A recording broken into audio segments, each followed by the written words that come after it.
Verdim kalbimi sana emanet. Eşkime eyledim niye hıyanet? Maymur karaoke teklif eder.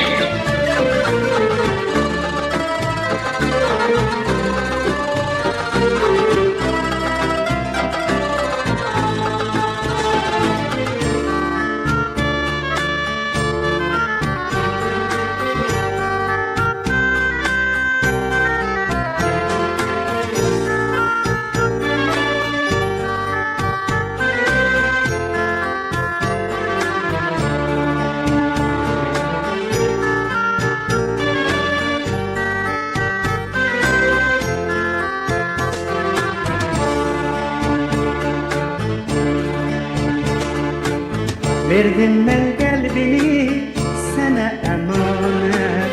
Eşkime eyledim niye hıyanet? Sen ömrümün gülün derdim, eyledim çöllere aldım. Bilmedin yar kadrini sen, beni yarsan niye sattın? Dedin ayrımlara ve haligalara, ayırdın sen beni öz kalbimden, sensiz hemşe ağlarım. Dedin ayrımlara ve haligalara, ayırdın sen beni öz kalbimden, sensiz hemşe ağlarım. Bir zaman sen mene dünyaydın, eşne dudağıma deryaydın.